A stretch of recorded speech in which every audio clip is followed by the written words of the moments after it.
Hola chicos y chicas, bienvenidos a esta nueva clase. Estaremos trabajando lo que va de la página 16.5 a la página 19 de su libro de estructura socioeconómica. Esta clase va a ser un descanso, algo más facilito comparado con cómo se dio la clase pasada, que eran tantos términos. Si no me equivoco, en la clase pasada vimos algo así como 10 indicadores económicos. Ahora platicaremos de temas más leves. Comencemos hablando de de los sectores productivos, chicos y chicas. Facilito, esto lo han visto desde la secundaria. Está el sector productivo primario, aquel que, bueno, los sectores productivos obviamente son actividades de producción de valor agregado en términos económicos, llevados a cabo por diferentes eh, conjuntos poblacionales dentro de un país. Eh, sí, prácticamente eso sería como un sector productivo. Y por ejemplo, el sector primario es aquel que se encargará de la extracción o cuando menos de la relación directa con los recursos naturales, con las materias primas. Aquí escribo hasta el siglo XIX, porque fue hasta el siglo XIX que se mantuvo como eh, el sector más importante en todo Occidente, el sector primario.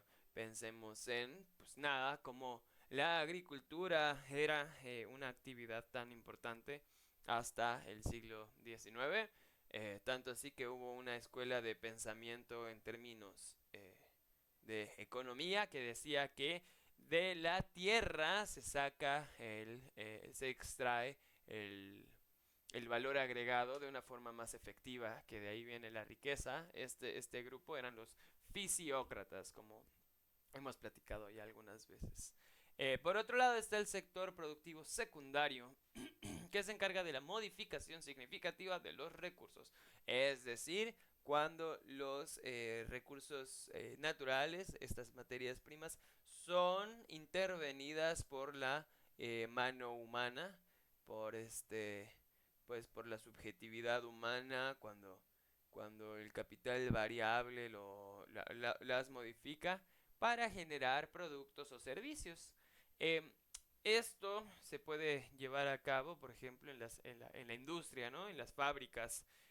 Podrían ser tal vez el ejemplo por defecto del sector secundario. Estas cobraron gran importancia en los siglos XIX y XX, el sector productivo secundario. Eh, y bueno, pensemos, por ejemplo, pues obviamente, en la revolución industrial, en las revoluciones industriales más bien, en los efectos de la producción sobre todo la civilización occidental, ¿no? Que cobró su auge tanto en el siglo XIX como en el siglo XX. Mientras que las actividades terciarias refieren a los servicios y actividades llevadas a cabo también por capital variable, o sea, por personal, por humanos, eh, pero que ya no tienen que ver ni con la extracción ni la modificación de mercancías. La misma venta de las mercancías, el transporte de estas mercancías cuenta como un servicio, entonces ya sería parte del sector terciario, pero pues, de la misma forma, aquellos trabajos que muchas veces la gente puede tener por internet, o sea, vía online, serán considerados del sector terciario siempre y cuando no estén inmersos en la extracción o modificación de las materias primas. Hoy en día, en la contemporaneidad, como ustedes bien pueden dar cuenta, eh, son las actividades económicas que tienen mayor importancia en Occidente. Y es que digo mayor importancia porque son cada vez más comunes, tienen una inversión cada vez más alta y en consecuencia en la contemporaneidad hay muchos más trabajos pertenecientes al sector terciario y hoy en día se podría decir que nuestra civilización está enfocada en en el sector productivo terciario. Después escribo un poquito de cómo, por ejemplo, cuando el sector productivo principal en Occidente pasó de ser de la agricultura o la ganadería o la extracción minera a la modificación de las materias primas, o sea, cuando el sector productivo principal dejó de ser el primario y pasó a ser el secundario en los siglos XIX y XX, hubo críticas, hubo vaticinios, hubo mm, preocupación, sobre todo, desconfianza en torno a lo que iba a pasar. Eh, Pensemos, por ejemplo, en las críticas que hizo el marxismo, según el libro comenta, que, que tanto Marx como Engels decían que los trabajos generados por el sector secundario no satisfaría la cantidad bueno, pues a la magnitud de desempleo que se estaba generando en el sector primario debido a este paso y que entonces se generaría una crisis por el mero hecho de dar este paso a a la industrialización. Según el libro, se explica que pues este vaticinio fue erróneo. Eh, Mi perspectiva no sería muy distinta de lo que dice el libro. Pienso que las crisis que ocurrieron, que las problemáticas sociales, económicas y políticas que ocurrieron no tuvieron que ver necesariamente con este cambio de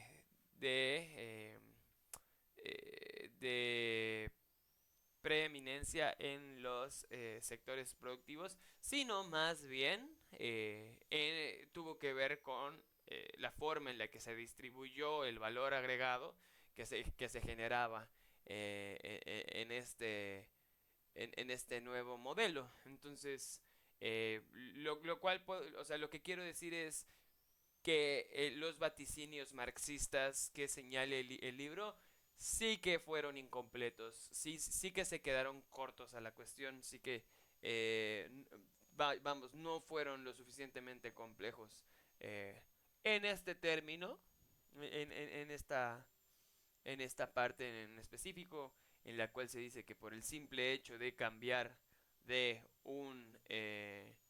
de un sector productivo a otro, como sector principal de producción en Occidente, se generaría una crisis general.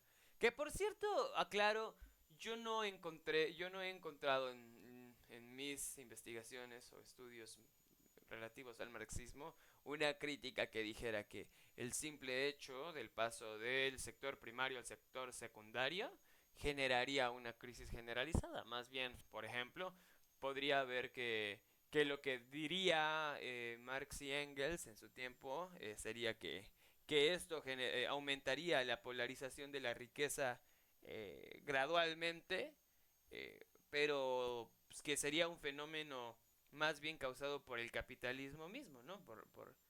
Eh, más que por el factor de producción, por la forma en la que se distribuye la riqueza, diría yo. El factor de producción, el marxismo, o sea, el hecho de que el sector productivo fuera el secundario, pues el marxismo yo nunca, o sea, no me he topado con que lo critica, sino que más bien habla de cómo por ejemplo, de cómo este capital constante que son las fábricas debería ser aprovechado de una forma diferente.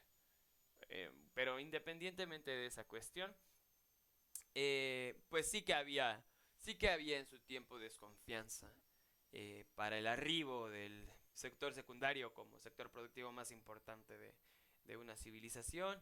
Y hoy en día lo mismo ocurre, ¿no? Con respecto al arribo sector terciario en contraposición al sector secundario. Y se me ocurre, por ejemplo, que hoy en día está bien en boga, ¿no? El debate en torno a las inteligencias artificiales, ¿no? Entonces yo te invitaría, querido alumno, querida alumna, a reflexionar en torno a cuáles serían, qué tú vaticinas en el futuro, qué tú puedes ver en el futuro que ocurra en este cambio que se está dando de sector productivo principal en esta civilización occidental y más concretamente en cómo nos van a afectar las inteligencias artificiales pues nada, en todos los ámbitos de la vida de Occidente.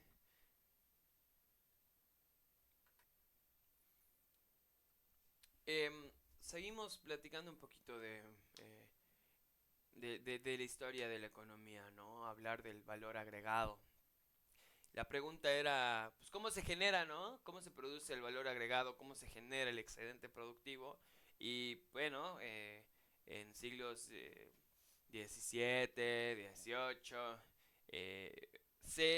debido a a la importancia que cobraba el sector productivo primario, pues obviamente los fisiócratas, personajes que hemos mencionado al principio de este video, por cierto, creían, defendían que venía de la tierra, de tres factores: la tierra, el trabajo y el capital.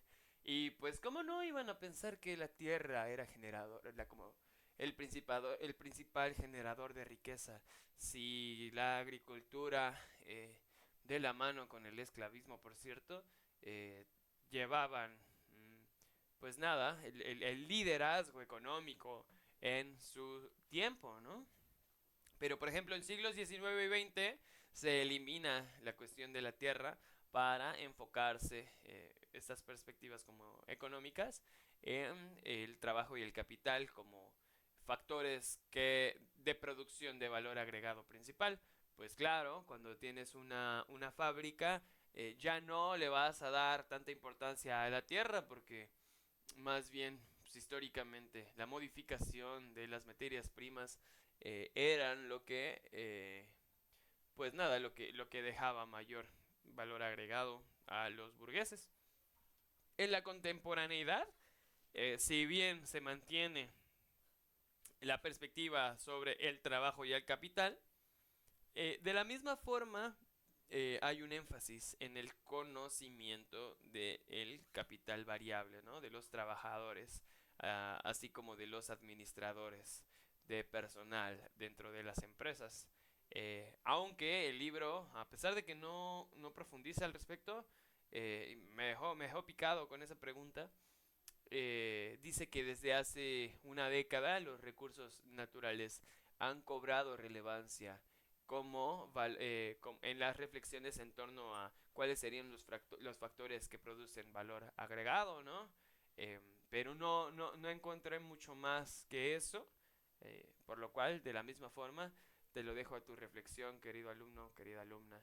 Te cuento que en clases presenciales lo que hago es directamente preguntar y escuchar, porque me parece bien interesante lo que dice, lo que piensan mis estudiantes. Hablemos de estos factores de producción, hablaremos de capital humano, aquello a lo que se le llama el capital, en esta sección del libro.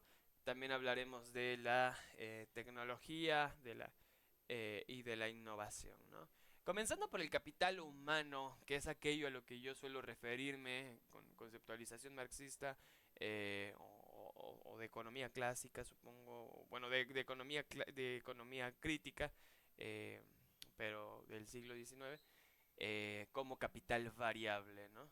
Eh, te cuento que me he topado con lecturas, con trabajos que critican la noción de capital humano eh, por precisamente la cuestión del énfasis en las competencias que debe tener el trabajador o trabajadora en una empresa, ¿no? En la contemporaneidad. Me he topado, por ejemplo, como eh, Pues justo la preparación del capital, de lo llamado, de aquello que se le llama capital humano, que son las personas que trabajan en una, en determinada agencia, en determinada empresa, eh, pueden ser educadas a partir de competencias, pero de la misma forma enriquecidas a partir de ciertas prácticas. Entonces, por ejemplo, he leído de cómo hay proyectos en los cuales se le van sumando, llamémosle puntos, a la preparación de un sujeto, en la cual, por ejemplo, si estudia en una universidad de... A ver, vamos a hablar concretamente. Si estudió informática, o sea, si estudió una carrera en informática a determinado sujeto, digamos que se le sube determinada cantidad de puntos, pero de la misma forma va a afectar si estudió esta carrera en, ¿qué te gusta? Pues en el TEC de Monterrey, a diferencia de si lo estudió en una escuela pública. Em, Algo más que puede generar cierta riqueza en las competencias del capital humano en cuestión sería si se hizo de amistades o, no sé, conexiones sociales dentro de esta universidad con personas que tendrán probablemente empresas, generarán o heredarán empresas que necesiten de trabajadores en informática, ¿no? De innovación informática, entonces tendrá determinada cantidad de puntos. Lo cual, pues puede caer en cuestiones excesivas como el determinar la escuela primaria, secundaria, el kinder mismo, el que vaya. Un sujeto, a este sujeto llamémosle el hijo de unos padres, eh, para que sea capital humano eh, con cierto grado de competencia en comparación con otros sujetos, ¿no? Y bueno, es que la noción de trabajo solía ser una noción homogénea en el auge, por ejemplo, de la agricultura o la industria en el siglo XIX, porque, pues nada, con proyectos como el Fordismo, en los cuales se generaban líneas de producción, si A o B se dedicaban a mover determinada palanca, pues carecía de importancia, porque sobre todo el énfasis estaba en la adquisición del capital constante adecuado, o sea, de los medios de producción adecuados para que los trabajadores y trabajadores no tuvieran que estar demasiado informados en sus labores, más bien atrofiaran su agencia o sus capacidades de acción en simplemente jalar una palanca, ¿no? Pero hoy en día, pues a través de la noción de las competencias del capital humano,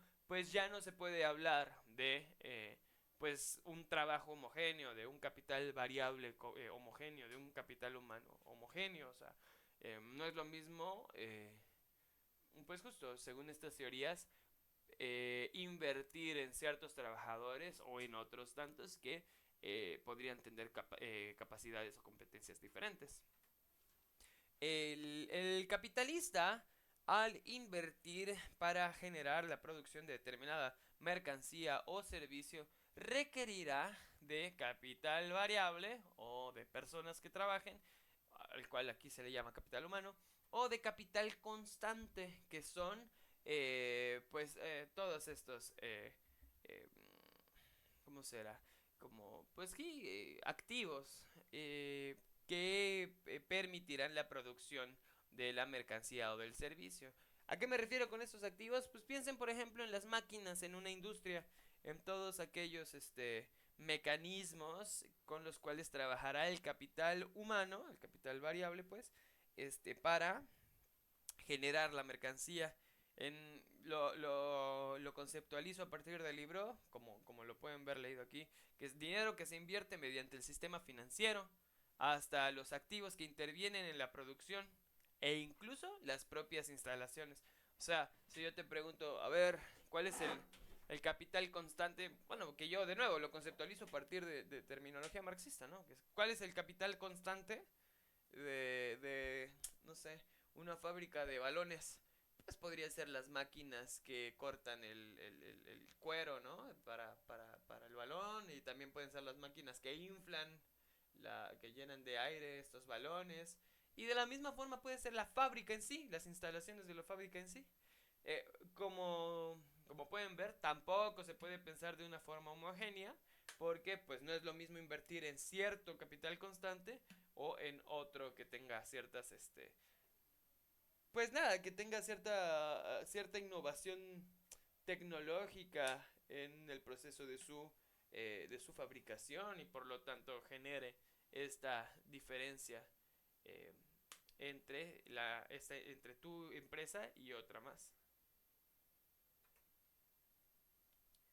Y bueno, seguimos para hablar de innovación y tecnología. Esto porque según Joseph Schumpeter, un teórico economista, lo que importa desde su contemporaneidad, que si no me equivoco fue el siglo anterior, el siglo XX, ya no era tanto pensar en las máquinas, o sea, en el capital constante, en la inversión del capital constante, sino más bien pensar en cómo se debe invertir en las personas que son capaces de generar empresas y hacer estas empresas competentes, ¿no? Yo a estas personas también les llamaría capital variable, pero con cualidades de administración personal o de, pues nada, de guía de la misma empresa, ¿no? O sea, pues ya las personas que tienen ya puestos administrativos en la empresa. Porque pues, lo que dice Schumpeter es que pues, es a partir, ¿no? De la educación que tengan estas personas para generar innovación, es decir, para poder identificar cuáles serían como los nichos en el mercado en los cuales valdría la pena invertir esfuerzos para generar productos o servicios y en este sentido ser consumidos, así como para generar como pues tecnologías que permitan hacer una diferencia entre una empresa y otra, es decir, de mecanismos para la producción de bienes y mercancías que sean a su misma vez innovadores, que sean a su vez diferentes con respecto al resto de empresas y que esto es lo que en lo que vale la pena invertir desde su contemporaneidad hasta la nuestra, ¿no? Desde su tiempo hasta el nuestro. Que aquello en lo que vale invertir ya no, o sea, en lo que vale la pena invertir ya no sería tanto las máquinas, sino en aquel personal que, pues en terminología de capital humano, tenga las capacidades, eh, muchas veces proveídas por la educación que tuvo el sujeto, para lograr una correcta innovación o pues nada, una óptima tecnología para la producción de mercancías, de productos, para la generación de servicios y sobre todo para la competencia con otras posibles empresas. Te agradezco mucho por la atención que prestaste a esta clase tan facilita como fue la del día de hoy. Y nada, te deseo un bonito día. Muchas gracias.